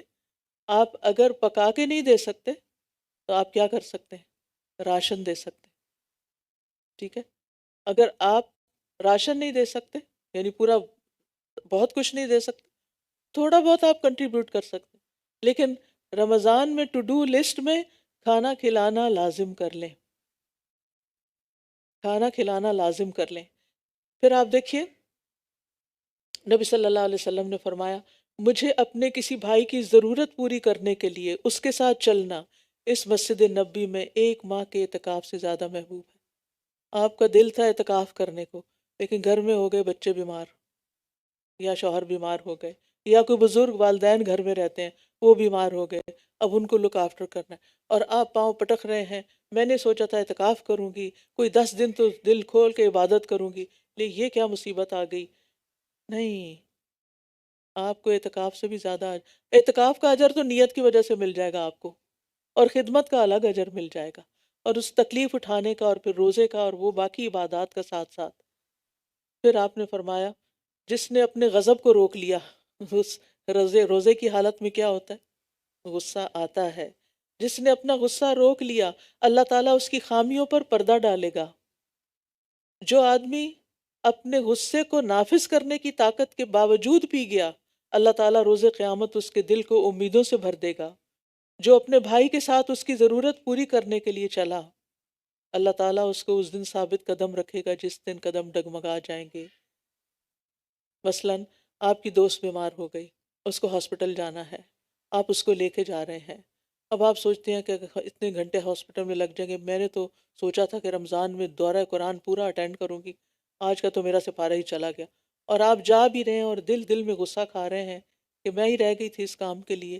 جی، اللہ نے آپ کو چنا، آپ رہ نہیں گئی تھی، آپ اللہ کی نظر میں تھی، اللہ نے آپ کے حصے میں یہ کام ڈالا ہے۔ لہٰذا یہ باتیں میں اس لیے کر رہی ہوں کیونکہ ہم رمضان میں صرف عبادت پہ فوکس ہو جاتے ہیں۔ ضرور کریں عبادت، جن کو اللہ موقع دے، فرسٹ پرائرٹی ہماری عبادت ہی ہونی چاہیے۔ صوم اینڈ قیام، دو کام اہم ترین ہیں، یعنی دن کو روزہ، من صام رمضان ایمانا و احتسابا، اور رات کو قیام، من قام رمضان ایمانا و احتسابا۔ یہ دو کام لازم ہیں۔ لیکن اگر کسی بھی وجہ سے ان دو کاموں میں آپ بیمار ہو گئے، مثلا آپ نے پوری تیاری کر لی روزے رکھنے کی، لیکن اچانک کوئی ایسی بیماری آ گئی کہ ڈاکٹر نے منع کر دیا کہ روزہ نہیں رکھ سکتے آپ کی جان کو خطرہ ہے، اللہ نہ کرے کسی کے ساتھ ایسا ہو۔ لیکن آپ دیکھیے کہ اسپتال بھرے ہوئے ہیں، رمضان میں بھی بھرے ہوئے ہوتے ہیں، تو کچھ لوگ ایسی بیماری میں آ جاتے ہیں کہ جو روزے نہیں رکھ سکتے۔ اگر روزہ رکھنے کا موقع چلا گیا، کوئی بات نہیں، آپ کی نیت دیکھی جائے گی، آپ کا دل دیکھا جائے گا، آپ کا ایمان دیکھا جائے گا، آپ کا شوق دیکھا جائے گا کہ آپ نے کیا سوچا تھا، اور اس کے مطابق آپ کو اجر ملے گا۔ اس بیماری کا، وہ بیماری بھی گناہوں کو دھونے کا ذریعہ بن جائے گی، اور پھر وہ جو کام آپ نے نیکی کا کرنا تھا، وہ اس کا اجر بھی آپ کو نیت کی وجہ سے مل جائے گا۔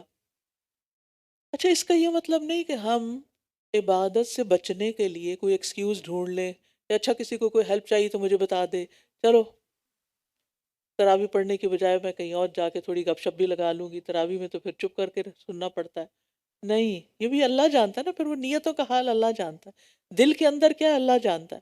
یعنی کسی نے کوئی کام کہہ دیا، کام پڑ گیا، تراویح لیٹ ہو گئی، آپ کو تہجد کے وقت اپنی پوری کرنی پڑی، لیکن آپ کے دل میں ایک تکلیف ہوئی، اوہ میری تراویح رہ گئی، لیکن چلو یہ اللہ نے مجھے اس کام کے لیے چنا ہے، میں یہ بھی کر لیتی ہوں، تو دگنا اجر ہو گیا۔ پھر اسی طرح چھوٹے چھوٹے کام، مثلاً آپ یہاں پر آتے ہیں دورہ قرآن کے وقت، آپ کرسیاں لگانی ہیں، آپ کو ہاں روزہ رکھ کے ہم کرسیاں لگائیں، آپ نہیں، اتنی مشکل؟ جی ہاں، مشکل تو ہے، لیکن یہ بھی ایک بہت بڑی نیکی ہے۔ آپ کی لگائی ہوئی کرسی پر جو بیٹھ کے جتنی دیر قرآن سنے گا، انشاءاللہ اس کا سارا اجر آپ کو بھی ملے گا، کیونکہ آپ نے اس کو ایک فیسلٹی فراہم کی۔ تو نیکی کے کام کرنا سچے لوگوں کی علامت ہوتی ہے، کیونکہ اللہ سبحانہ وتعالیٰ سورۃ البقرہ میں فرماتے ہیں، نیکی یہ نہیں کہ تم اپنے منہ مشرق اور مغرب کی طرف پھیر لو، یعنی صرف عبادت کرنا ہی نیکی نہیں، لیکن اصل نیکی اس کی ہے جو اللہ اور یوم آخرت اور فرشتوں اور کتاب اور نبیوں پر ایمان لائے، آگئی نا پہلی شرط ایمان کی، اور مال دے اس کی محبت کے باوجود رشتہ داروں، یتیموں، مسکینوں، مسافروں، مانگنے والوں کو اور گردنیں چھڑانے میں، یہ صدقہ خیرات بھی کرنا ہے، اور نماز قائم کرے اور زکوٰۃ دے۔ رمضان میں اول وقت نمازیں پڑھنے کی عادت ڈالنی ہے، فرض کے علاوہ سنتیں اور نفل بھی پڑھنے ہیں، اور زکوٰۃ کے علاوہ صدقات بھی کرنے ہیں، اور جو اپنا عہد پورا کرنے والے ہیں جب وہ عہد کریں، اور خصوصاً جو تنگ دستی اور تکلیف میں اور لڑائی کے وقت صبر کرنے والے ہیں، یعنی روزہ رکھ کے بھی تکلیف اٹھا رہے ہیں، نماز پڑھ رہے ہیں، قیام کھڑا ہو کر کرنا مشکل ہو رہا ہے، پھر بھی کوشش کر کے کر رہے ہیں، سجدے میں جانا مشکل ہو رہا ہے، پھر بھی آپ لمبے سجدے کر رہے ہیں، فرمایا اولئک الذین صدقوا واولئک هم المتقون، یہی لوگ ہیں جنہوں نے سچ کہا، یہی سچے ایمان والے ہیں، اور یہی اصل میں متقی ہیں، یہی تقوی والے ہیں۔ تو ایمان جو ہے یہ دراصل تصدیق کا نام ہے، کہ جس چیز کو آپ مانتے ہیں پھر وہ کر کے بھی دکھائیں۔ اور پھر آپ دیکھیے کہ مومن وہ ہوتا ہے جو غیبی امور کی تصدیق کرتا ہے، اور قرآن و سنت میں جو کچھ بھی آیا ہے اس پر پورا یقین رکھتا ہے۔ منافق کے پاس بھی حق آتا ہے لیکن وہ اس کی پرواہ نہیں کرتا، وہ روشنی پاتا ہے لیکن پھر اندھیرے میں چلا جاتا ہے۔ منافق نور کا محتاج ہوتا ہے، جب نور مل جاتا ہے تو پھر دوبارہ واپس اندھیروں میں جانا ہی پسند کرتا ہے۔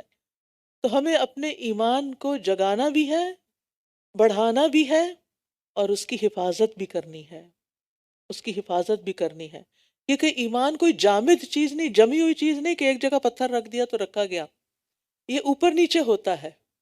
نیکی کرنے سے ایمان اوپر جاتا ہے، اس کا گراف اوپر چلا جاتا ہے، اور گناہ کرنے سے نیچے آ جاتا ہے۔ لہذا روزہ رکھ کے کیا نہیں کرنا؟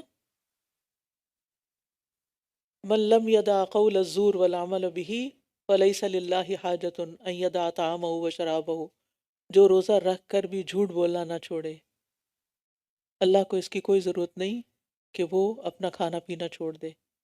روزہ صرف کھانا پینا چھوڑنے کا نام نہیں، بلکہ جھوٹ، بدعہدی، خیانت، بد اخلاقی، ان سب چیزوں کو چھوڑنا بھی ہے۔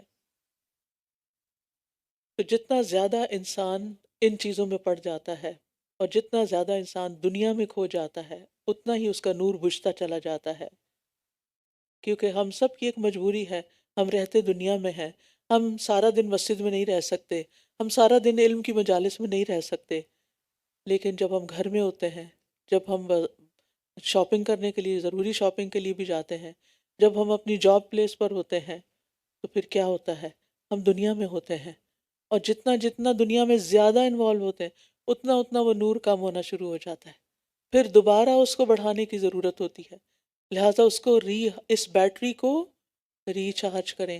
آپ موبائل کی بیٹری روز چارج کرتے ہیں نا، اور اگر نہ کریں تو کیا ہوتا ہے؟ ڈیڈ۔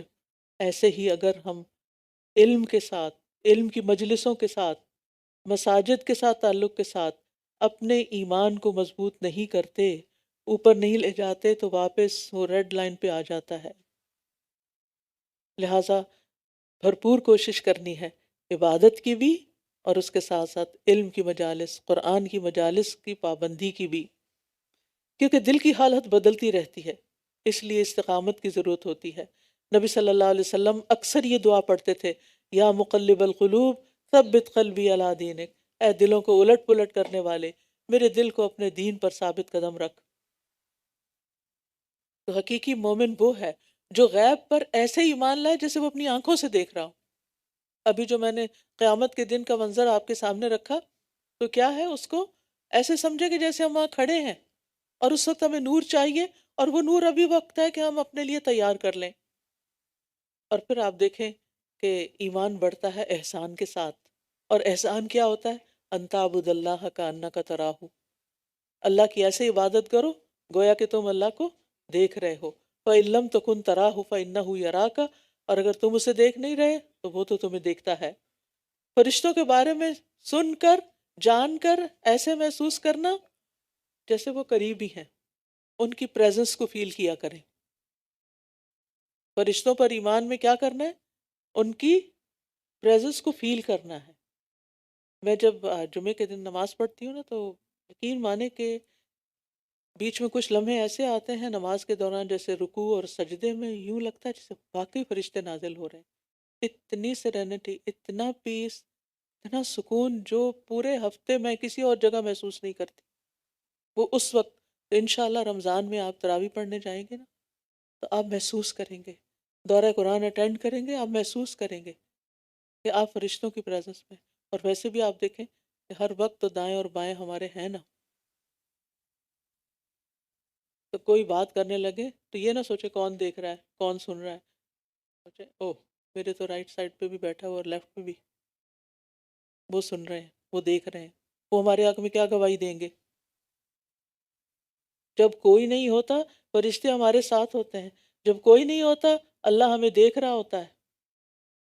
لہٰذا اس کو، یہ ایمان ہے، یعنی اگر آپ محسوس کرتے ہیں تو یہ ایمان کی علامت ہے۔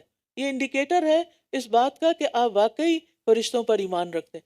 ورنہ کیا ایک غیبی سی خبر ہے، ہاں وہ فرشتے ہیں پتہ نہیں کہاں اڑ پھر رہے ہیں. فرشتے تو علم کی مجالس پر بھی آتے ہیں اور وہ سنتے ہیں اور وہ جا کے گواہی دیتے ہیں. یعنی آپ ایسے اس طرح ان چیزوں کو قرآن دیکھیں تو آپ کا دل محبت سے بھر جائے. آپ اسے سینے سے لگایا کریں، آپ اس کو پڑھا کریں، آپ کہیں یہ میرے رب کا کلام، یہ میرے رب کی بات. آپ اس کو کسی انسان کی بات سمجھ کے نہیں پڑھا کریں، اس کو محسوس کیا کریں. یہ محبت ایمان کی علامت ہے. قرآن سے محبت ایمان کی علامت ہے. نماز ہمارے لیے راحت کا سامان. نبی صلی اللہ علیہ وسلم حضرت بلال کو فرمایا کرتے تھے اقم الصلاۃ یا بلال ارحنا بها. بلال نماز قائم کرو، یعنی اذان دو، نماز کے لیے بلاؤ اور اس کے ذریعے ہمیں راحت پہنچاؤ. ہمارے دلوں کو ٹھنڈا ہو جانا چاہیے اس دین کے ساتھ، اس ایمان کے ساتھ. پھر آخرت پر ایمان کو کیسے محسوس کریں؟ کہ اس کے لیے ہر دم تیاری کریں، ہر کام وہاں کے لیے، ہر چیز وہاں کے لیے. آپ دیکھیے کہ مثلا روزے کا اجر ہم کیا چاہتے ہیں؟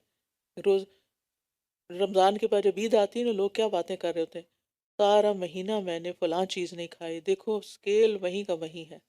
کیا آپ نے اسی لیے روزے رکھے تھے؟ سکیل کی تو بات ہی نہیں کرنی، اور روزہ رکھ کے یہ دیکھنا ہی نہیں کہ وزن گھٹا ہے یا بڑھا ہے. کیونکہ ہم اس لیے تو روزے نہیں رکھ رہے، ہم روزے رکھ رہے ہیں اجر کی نیت سے.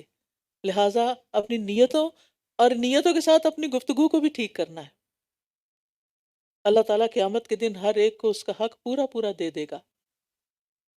پھر اسی طرح سارے انبیاء پر ہمارا ایمان کبھی ہونا چاہیے، کیونکہ حضرت ابراہیم علیہ السلام وہ تھے، موسیٰ علیہ السلام تھے، عیسیٰ علیہ السلام تھے، اور وہ انہوں نے اللہ کا پیغام پہنچایا. یعنی جب آپ قرآن میں انبیاء کے قصے پڑھیں تو کیسے پڑھنے چاہیے؟ صرف ہسٹری سمجھ کے نہیں پڑھنے چاہیے، صرف کہانیاں سمجھ کے نہیں پڑھنے چاہیے، بلکہ ان اللہ کے بندوں کی جو ایفرٹ تھی، ان کی جو قربانیاں تھیں، ان کو محسوس کر کے پڑھیں. اسی طرح جنوں کے بارے میں پڑھیں تو جنوں کے بارے میں یقین رکھیں کہ جن ایگزسٹ کرتے ہیں، وہ ہوتے ہیں. کیونکہ بعض لوگ جب بہت سائنس پڑھ جاتے ہیں تو وہ کیا کرتے ہیں جنوں کا انکار کر دیتے ہیں. قرآن میں آنے والی کوئی چیز، اس میں سے ایک چیز کا بھی انکار کریں گے تو وہ کفر میں شامل ہو جاتا ہے. ایک لفظ کا بھی انکار نہیں کر سکتے ہم. اس میں ہمیں کوئی ڈاؤٹ ہی نہیں ہونا چاہیے. اور جنوں کے بارے میں بھی اتنا ہی یقین ہونا چاہیے جتنا فرشتوں کے بارے میں یقین ہے. اور پھر قرآن اس لیے پڑھیں تاکہ ہمارے ایمان میں اضافہ ہو، کیونکہ قرآن مجید میں ہی آتا ہے کہ جب ان پر اللہ کی آیات پڑھی جاتی ہیں تو زادتہم ایمانا، ان کا ایمان زیادہ ہو جاتا ہے. تو انشاءاللہ اس رمضان میں اللہ کے فضل سے، بلکہ پرسوں سے ٹیوزڈے سے ہم دورہ قرآن شروع کر رہے ہیں، اور اس میں بھی نیت یہی ہونی چاہیے کہ اللہ سبحانہ وتعالیٰ میرے علم کا نور بڑھا دے، اور پھر میرے ایمان میں اضافہ کر دے، اور میری قرآن کی سمجھ میں اضافہ کر دے، اور اس کی برکت سے میرے نیک اعمال میں اضافہ کر دے. کیونکہ جتنی روشنی اور ایمان زیادہ ہوگا، عمل کی قوت بڑھے گی، کیونکہ ایمان بڑھتا ہے عمل کے ساتھ اور گھٹتا ہے گناہوں کے ساتھ. پھر اسی طرح یہ ہے کہ کرنے کے کاموں میں سب سے پہلا کام تو ہم نے دل کی اصلاح، کیونکہ قیامت کے دن نہ مال کام آئے گا نہ بیٹے. یوم لا ينفع مال ولا بنون الا من اتى اللہ بقلب سلیم. جس دن نہ مال کام آئے گا نہ بیٹے کام آئیں گے مگر جو اللہ کے پاس سلامت دل لے کر آیا. تو اپنے دل کو ایمان کی غذا دینی ہے، اور اپنے دل کو قلب مطمئنہ بنانا ہے، اور پھر اس کے اندر اس نور کی دعا کرنی ہے کہ اللہم اجعل فی قلبی نورا، کہ اللہ میرے دل کو نور سے بھر دے، میرے دل میں نور پیدا کر دے. کیونکہ جب نور آتا ہے، جب روشنی آتی ہے تو حقائق واضح نظر آنے لگتے ہیں، کرنے کے کام کیا ہیں وہ سمجھ آنے لگتے ہیں، چھوڑنے کی چیزیں کیا ہیں سمجھ آنے لگتی ہیں. بعض اوقات شیطان ہمیں ڈیلیوژن میں مبتلا رکھتا ہے، دھوکے میں مبتلا رکھتا ہے، کچھ چیزوں کے بارے میں ہمیں کنفیوز رکھتا ہے، اور ہمارے عقائد میں بگاڑ پیدا کرتا ہے. لہٰذا شیطان کے دھوکے سے بھی بچنا ہے، شیطان کی چالوں سے بھی بچنا ہے. کیونکہ بعض اوقات شیطان برائی کو ہمارے لیے خوشنما بناتا ہے، اور بعض اوقات اعلیٰ درجے کے کام کو پیچھے کر کے کم درجے کے کام کو سامنے لے آتا ہے، لہٰذا شیطان کی چالوں سے بھی بچ کر رہنا ہے۔ پھر اسی طرح بعض لوگوں کے دل میں شیطان یہ کہتا ہے کہ تم ہو تو جہنمی، تو کر لو دنیا میں مزے، آگے تو تمہارے لیے جہنم ہی ہے۔ اس طرح کے خیالات سے بھی بچنا ہے، یہ بھی اس کی چالوں میں سے ایک چال ہے۔ حدیث کا دوسرا حصہ احتساب۔ احتساب کا معنی ہے کہ آپ اس دن اللہ کی ملاقات کے بارے میں سوچیں، اللہ کے دیدار کے بارے میں سوچیں، اور یہ جانیں کہ اس دن نیک اعمال ہی انسان کا سایہ ہوں گے حشر کے میدان میں جب اللہ سے ملاقات ہوگی، اور اس دن نجات اسی کے لیے جس کے پاس کچھ اچھے اعمال ہوں گے، اور اس کی وجہ سے اللہ تعالیٰ اس پر فضل فرمائے گا۔ تو روزے کا اجر جو ہے وہ اللہ کے ذمہ ہے۔ اللہ تعالیٰ فرماتے ہیں کہ الصوم لی وانا اجزی بہ، ابن آدم کا ہر نیک عمل خود اسی کے لیے ہے، مگر روزہ خاص میرے لیے، میں ہی اس کا بدلہ دوں گا۔ لہٰذا جو بدلہ اللہ تعالیٰ دیں گے اس سے بڑھ کر کون اچھا بدلہ دے سکتا ہے۔ قیامت کے دن روزہ سفارش کرے گا، لہٰذا خوشی سے روزہ رکھنا ہے کہ وہ ہمارے لیے قیامت کے دن نجات کا باعث بنے۔ پھر اسی طرح آپ دیکھیے، جو مال خرچ کرنا ہے ہم نے اللہ کے راستے میں، تو اس کو دنیا کے بینک میں رکھنے کی بجائے، دنیا کے خزانوں میں رکھنے کی بجائے آسمان کے خزانوں میں رکھیں۔ یعنی اپنی ضروریات سے زائد جو ہے اللہ کے راستے میں جب آپ دیں تو آپ کیا سمجھ کے دیں کہ یہ میں آسمان میں جمع کر رہا۔ دیکھیں آپ سنبھال کے رکھتے ہیں نا مال کو، ہر شخص کو مال سے پیار، اپنا بیگ سنبھال کے رکھتے ہیں، اپنا لاکر، اپنی کی، اپنی جہاں کہیں بھی آپ نے اپنی ویلیوبلز رکھی ہوتی ہیں، اپنا گولڈ وغیرہ سب کچھ، لیکن ہم زیادہ سے زیادہ حفاظت کرتے ہیں کس کی؟ جو ہم نے دنیا میں رکھا ہوا ہے، اور اس کی فکر نہیں کرتے کہ اس سے بھی محفوظ جگہ ہے۔ جب آپ کے دل میں خیال آئے نا کہ یہ یہاں سے کوئی اٹھا نہ لے یا کہیں گم نہ جائے، تو سوچیں اس سے زیادہ محفوظ جگہ کون سی ہو سکتی ہے؟ وہ آسمان میں ہے، وہ اوپر ہے۔ لہٰذا اس مہینے میں عام مہینوں کی نسبت، سارے سال کی نسبت، دل کھول کر اللہ کے راستے میں خرچ کریں اور خاص طور پر دین کی ترقی کے لیے۔ اپنے مثال کے طور پر آپ سوچتے ہوں گے کہ چلو میں گھر میں ہی سن لیتی ہوں، روز کون جائے مسجد، کون جائے روز یہاں الہدیٰ، کون آئے کہ آ کے دورہ قرآن سنے، گھر میں ہی سن لیتی ہوں تاکہ گاڑی کا پیٹرول بچے۔ کوئی بات نہیں، کہیں اور جانا ہے تو وہاں نہ جائیں، وہاں سے بچا لیں، لیکن دین کی مجلس میں آنے کے لیے اگر آپ کا پیٹرول بھی لگتا ہے، اور جتنا بھی لگتا ہے مجھے پتہ بہت مہنگا ہو گیا، لیکن وہ سب کچھ کس میں جائے گا؟ وہ آسمان کے خزانے میں جمع ہوگا۔ وہ اللہ کے راستے میں آپ اپنی گاڑی دوڑا رہے ہیں، ایک ایک قدم پر آپ کے لیے اجر ہے، لہٰذا اس میں آپ پریشان نہ ہوں۔ اور جب بندہ اللہ کے ساتھ سچا ہو جاتا ہے تو اللہ اس کے ساتھ وہ معاملہ کرتا ہے جو کسی اور کے ساتھ نہیں کرتا، اس کو وہاں سے رزق دیتا ہے کہ جہاں سے وہ سوچ بھی نہیں سکتا۔ کیونکہ اب ہم سب کو معلوم ہے جب ہم گھر میں سننے لگتے ہیں تو پھر کیا ہوتا ہے، تھک جاتے ہیں، تھک گئے ذرا ٹیک لگا لیں، ٹیک لگا لی تو تھوڑی سی نیند آ گئی، نیند آ گئی تو وہ ٹریک ہی کھو گیا، پتہ نہیں کہاں سے کہاں پہنچ گئے، یہ تو اب پتہ نہیں کیا بات کر رہی ہیں، چلو چائے بنا لیتے ہیں، ابھی تو رمضان نہیں شروع ہوا، وہ کچن میں آدھی آواز آئی آدھی نہیں آئی، یہ تو علم حاصل کرنا نہیں ہوتا۔ لہٰذا بہتر یہ ہے کہ جہاں موقع نہیں وہاں آپ دو چار بہنوں کو ساتھ گھر میں بلا لیں اور ایک مجلس جمائیں، اور جہاں موقع ہے وہاں آپ پہنچ کر مجالس کا فیض اٹھائیں۔ پھر اسی طرح اس لیے صدقہ اس لیے بھی کرنا ہے کہ قیامت کے دن کئی گنا زیادہ بڑھا کے مجھے ملے گا، اس کا پروفٹ کئی گنا زیادہ ہے۔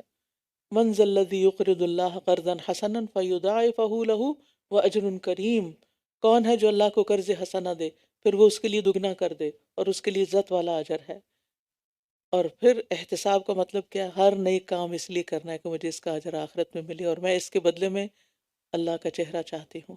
اللہم اجعل عملی کلہ صالحا واجعلہ لوجہک خالصا ولا تجعل لأحد فیہ شیئا۔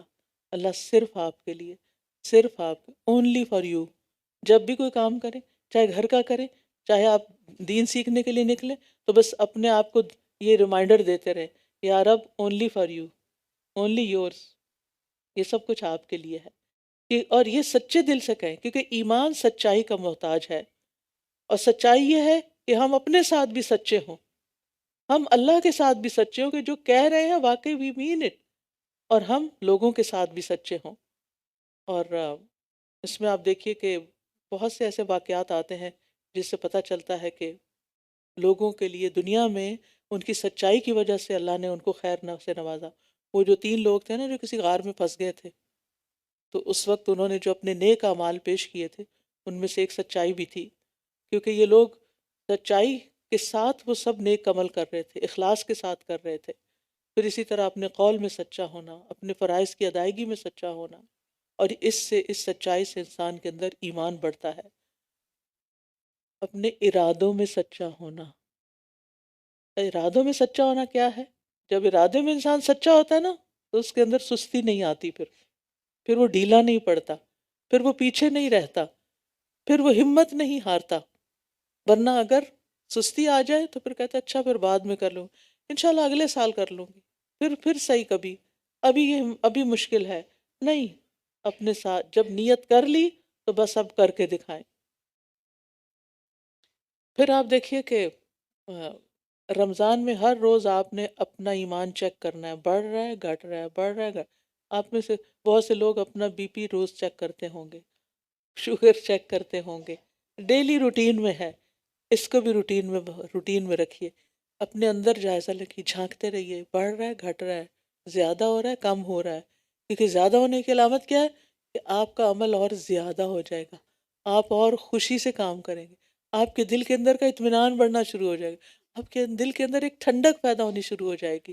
لیکن جب دل گھبرانا شروع ہو جائے، گھٹنا شروع ہو جائے، پریشانی کوئی آنا شروع ہو جائے، شیطانی وسوسے، خیر رمضان میں تو بڑے بڑے شیطان کا قابو میں ہوتے ہیں، مگر سارے وسوسے شیطان کی طرف سے بھی نہیں ہوتے، کچھ وسوسے اور نفس کی طرف سے بھی ہوتے ہیں، تو نفس تو ساتھ ہی ہے نا، شیطان اگر پکڑا ہوا بھی ہے تو نفس ساتھ ہے، تو وہ وَنَحْنُ نَعْلَمُ مَا تُوَسْوِسُ وَنَعْلَمُ مَا تُوَسْوِسُ بِهِ نَفْسُ، کہ انسان کا اپنا ہی دل جو وسوسے ڈالتا ہے وہ بھی اللہ کو پتا ہے۔ تو پھر ہمیں کچھ کام کرنے ہیں، اور ان کاموں میں آپ دیکھیے کہ دن کا آغاز جو ہے وہ تو سحری سے ہوگا انشاءاللہ تعالی، اور سحری کا خاص عمل کون سا ہے؟ استغفار، ٹھیک ہے؟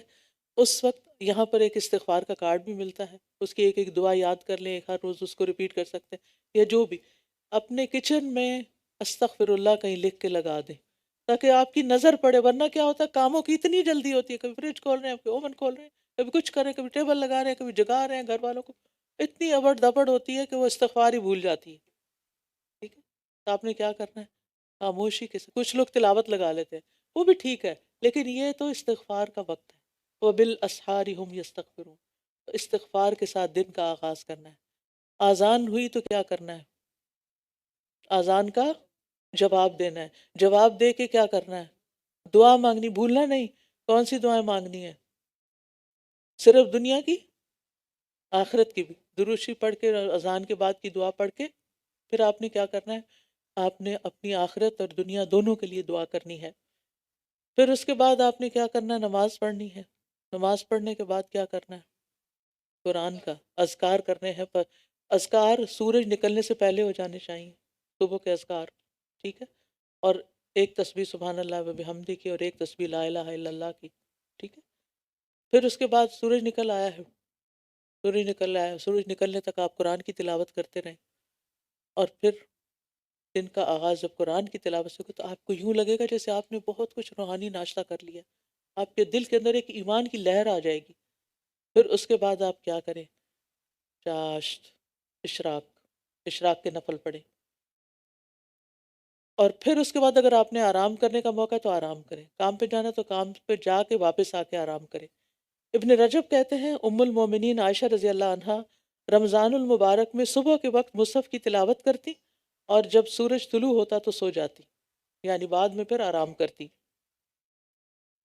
اور پھر آپ دیکھیے کہ دن کے وقت بھی آپ نے قرآن کی تلاوت اور ساتھ دورہ قرآن اٹینڈ کرنا ہے، چاہے آپ آن کیمپس کریں، چاہے آپ آن لائن کریں، چاہے آپ اپنے فری ٹائم پر کریں، لیکن میک شور ایک قرآن آپ نے ناظرہ کا ختم کرنا ہے، ایک قرآن آپ نے دورہ قرآن میں ختم کرنا ہے، اور تیسرا قرآن آپ نے تراویح میں ختم کرنا ہے۔ کم از کم 3 ضرور ہونے چاہیے۔ یہ اپنا ٹارگٹ سیٹ کر لیں، یہ اپنی پلاننگ کر لیں، اور پھر آخری عشرے میں خوب محنت کرنی ہے، اور دوسروں کو بھی اعمال صالح کی رغبت دلانی ہے، اور پھر نبی صلی اللہ علیہ وسلم کا طریقہ کیا تھا؟ رسول اللہ صلی اللہ علیہ وسلم سب سے زیادہ سخی تھے، جواد تھے، اور رمضان میں جب جبریل علیہ السلام آپ سے ملتے تو آپ بہت ہی زیادہ جود و کرم فرماتے تھے، اور رمضان میں جبریل علیہ السلام ہر رات آپ سے ملاقات کرتے تھے اور آپ کے ساتھ قرآن کا دور کرتے تھے۔ آپ اکیلے بھی تو کر سکتے تھے، لیکن آپ جبریل کے ساتھ کرتے تھے۔ تو صرف اکیلے نہ کریں، کسی نہ کسی کو ساتھ شامل کریں۔ جو لوگ آن لائن کریں گے وہ اپنے ہمسایوں میں، نیبرز میں جا کے انہیں بتائیں کہ میں اس وقت سے اس وقت تک قرآن کا دورہ قرآن سنتی ہوں، آپ بھی میرے گھر آئیے، اپنے گھروں کو کھولیے، قرآن کے مرکز بنائیے، اور جو یہاں آ کر سنیں تو وہ بھی یعنی آپ دیکھیں گے کہ آپ کے ایمان کو بڑھانے کا ذریعہ ہوگا انشاءاللہ۔ حدیث میں آتا ہے نبی صلی اللہ علیہ وسلم لوگوں کو بھلائی پہنچانے میں بارش لانے والی ہوا سے بھی زیادہ جود و کرم فرمایا کرتے تھے۔ اور پھر روزہ اور صدقہ جمع ہونا جنت میں داخلے کا سبب ہے۔ رسول اللہ صلی اللہ علیہ وسلم نے فرمایا یقیناً جنت میں ایسے بالا خانے بھی ہیں جن کا اندرونی حصہ باہر سے نظر آتا ہے اور بیرونی حصہ اندر سے نظر آتا ہے۔ ایک دیہاتی کھڑا ہوا کہنے لگا یا رسول اللہ یہ کس کے لیے ہے؟ صلی اللہ علیہ وسلم آپ نے فرمایا اس شخص کے لیے جو اچھی بات کرے۔ تو آپ نے رمضان کے ہر دن اپنے بچوں سے یا نیبر سے یا کلائنٹ سے یا جاب پلیس پہ مسلم سے نان مسلم سے سوچ کے جانا ہے ایک اچھی بات ضرور کرنی ہے، ایک اچھی بات، ٹھیک ہے؟ اور کس نیت سے کرنی ہے؟ کہ مجھے یہ جنت میں وہ جگہ چاہیے۔ جیسے دنیا میں آپ کو کسی خاص علاقے میں کوئی بنگلو پسند آ جاتا ہے نا، تو پھر آپ اس کے لیے پیسے جمع کرنے شروع کرتے ہیں، مجھے وہاں گھر چاہیے، فلاں گھر چاہیے، یہ ماڈل چاہیے، ایسی گاڑی چاہیے۔ تو ہمیں کیا، جو یہ آپ نے ڈسکرپشن دیا نا جو ان بالا خانوں کی، مجھے یہ بالا خانے چاہیے۔ میں نے اس کے لیے یہ طریقہ اختیار کیا ہے کہ ایک اچھی بات کسی کو بتانی، اگر خود نہیں بتانی آتی تو کسی کو دورہ قرآن کا لنک شیئر کر دیں، کسی کو کوئی کارڈ دے دیں، کتاب دے دیں، بک سٹور یہاں کھلا ہوگا، روزانہ کچھ نہ کچھ ایسی چیز لے کر آپ کسی نہ کسی کو دیں تاکہ آپ کے لیے صدقہ جاریہ بنے۔ دوسرا کام کھانا کھلائے، اور جیسے میں نے آپ سے ذکر کیا کہ اس کا بھی اہتمام کرنا ہے، چاہے گھر والوں کو ہی کھلائیں، اگر کسی اور کو کھلائیں، ہمسایوں کو کھلائیں، دوستوں کو کھلائیں، رشتہ داروں کو کھلائیں، غریبوں کو، مسکینوں کو، یتیموں کو، کچھ بھی جتنا آپ کر سکتے ہیں۔ لیکن اگر کچھ بھی نہیں اور صرف گھر والوں کو کھلا رہے ہیں تو خوشی سے یا رب تیرے چہرے کے دیدار کی خاطر تیری محبت میں کھلا رہی ہوں۔ وَيُطْعِمُونَ الطَّعَامَ عَلَىٰ حُبِّهِ مِسْكِينًا وَيَتِيمًا وَأَسِيرًا۔ اور تیسرا کام روزے رکھے۔ یہ تین کام جس نے کر لیے اس کو جنت کے بالا خانے مل گئے۔ اور رات کو جب لوگ سو رہے ہوں تو صرف اللہ کے لیے نماز ادا کرے اور وہ تراویح بھی ہو جائے گی۔ تو ابن رجب کہتے ہیں یہ تمام کے تمام اعمال رمضان میں سردرد ہو سکتے ہیں، رمضان میں یہ سب کچھ ہو سکتا ہے، کیونکہ رمضان میں روزے دار کو فضول لغو باتیں کرنے سے منع کیا گیا ہے، جنسی گفتگو کرنے سے منع کیا گیا ہے۔ تو روزہ، نماز اور صدقہ اپنے کرنے والے کو اللہ کے پاس پہنچا دیتے ہیں، یعنی اللہ تک۔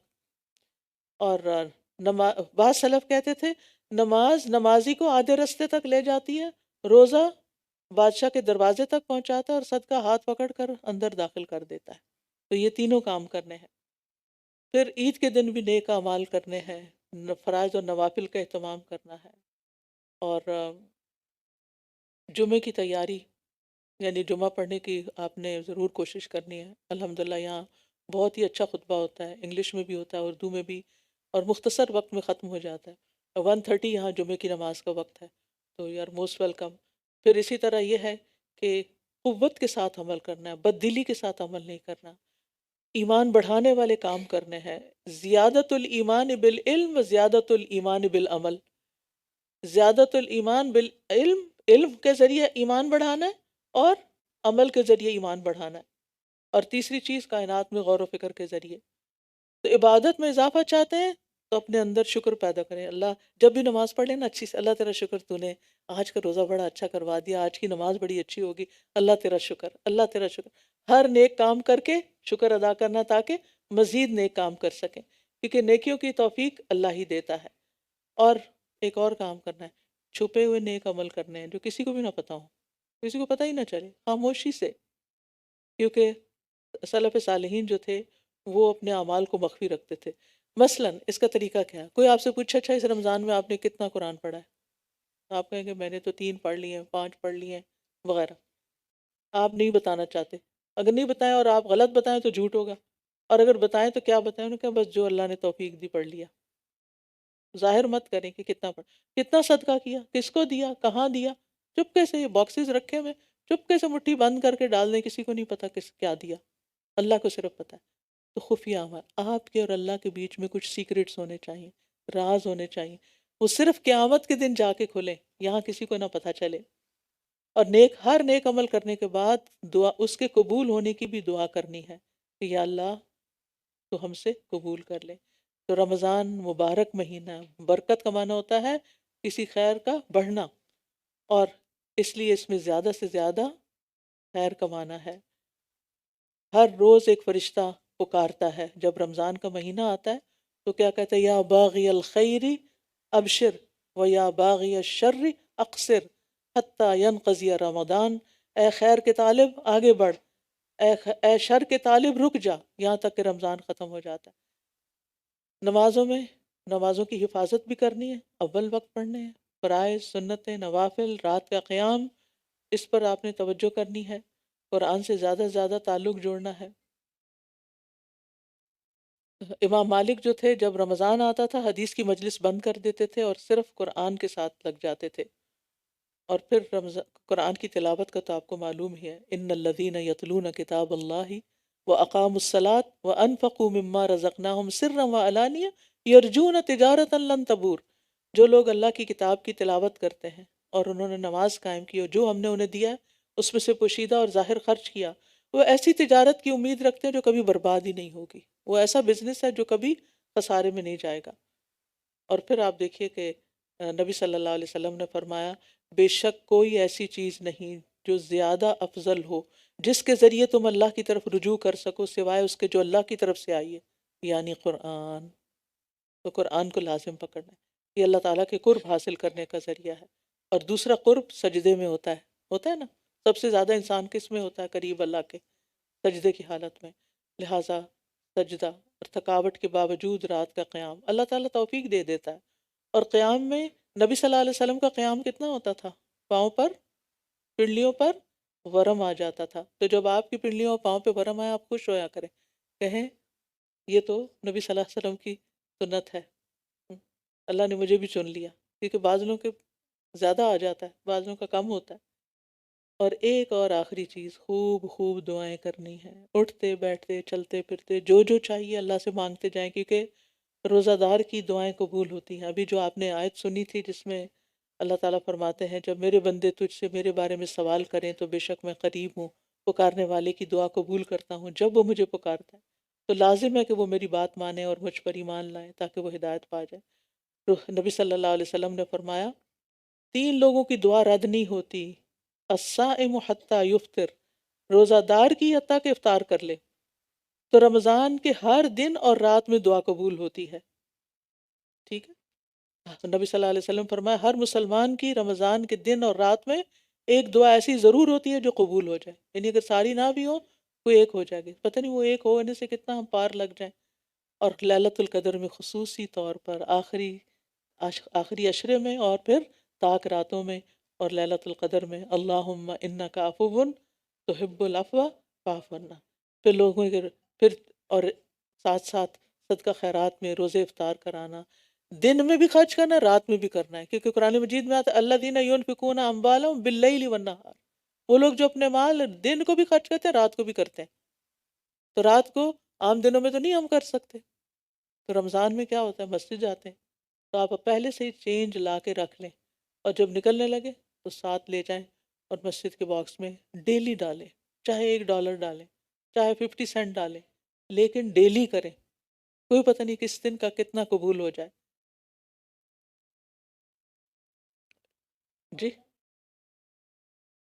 آن لائن والے انانیمس کلک کر سکتے ہیں، بغیر نہیں بتانا چاہتے کہ کون ہے، تو ہماری ویب سائٹ کے اوپر انشاءاللہ اس کا پورٹل موجود ہے۔ اور صدقہ جو ہے وہ گناہوں کو مٹانے کا سبب ہے، آگ سے بچانے کا سبب ہے، عرش کے سائے میں جگہ کا سبب ہے، اور پھر یہ ہے کہ صلہ رحمی سے عمر بھی بڑھتی ہے اور رزق بھی بڑھتا ہے، لہٰذا رشتہ داروں کو صرف کہیں سے اٹھا کے کوئی میسیج نہیں فارورڈ کر دینا، بلکہ دعا دینی یا کوئی اچھی چیز فارورڈ کرنی، کوئی اچھی بات بتانی ہے جو اوتھینٹک ہو۔ تو اس نیکی سے عمر میں اضافہ ہوتا ہے، رزق میں اضافہ ہوتا ہے۔ اور آپ سب کو دعوت دیتی ہوں کہ خود بھی اور اپنی کم از کم 5 دوستوں کو دورہ قرآن میں شریک کریں۔ کم از کم 5 لوگ آپ کے ہاتھ سے اس قرآن کی مجلس میں حاضر ہوں، کیونکہ خیرکم من تعلم القرآن وعلمہ، تم میں سے بہترین لوگ وہ ہیں جو قرآن سیکھیں اور سکھائیں۔ تو اور پھر دعاؤں کے علاوہ ساتھ ساتھ ذکر کرتے رہنا ہے، کم از کم دن میں 100 بار استغفار، سید الاستغفار، نبی صلی اللہ علیہ وسلم پر درود، لا حول ولا قوت الا باللہ کی تسبیح، اور ساتھ ساتھ زبان کی حفاظت بھی کرنی ہے۔ ٹھیک ہے، لغو باتیں نہیں کرنی، کیونکہ جب آپ اپنے آپ کو غیر اہم سے بچائیں گے تو اہم کام کر سکیں گے۔ سوشل میڈیا بند، سوائے ضروری میسیجز کے، باقی چیزیں اگر آپ نہیں دیکھیں گے تو ہو سکتا ہے بعد میں بھی آپ کو اللہ تعالیٰ توفیق دے اور لغو سے آپ پرہیز کریں۔ نبی صلی اللہ علیہ وسلم نے فرمایا روزہ صرف کھانا پینا چھوڑنے کا نام نہیں، بلکہ روزہ تو لغو اور رفث سے بچنے کا نام ہے۔ اگر روزے کی حالت میں تمہیں کوئی گالی دے یا جہالت کی باتیں کرے، نہیں کوئی لڑنے آ جائے تو کہہ دو میں روزے دار ہوں، میں تو روزے دار ہوں۔ اور پھر رمضان کا استقبال اپنے دلوں کو صاف کر کے، تاکہ خوب خوب نور برسے ان پر۔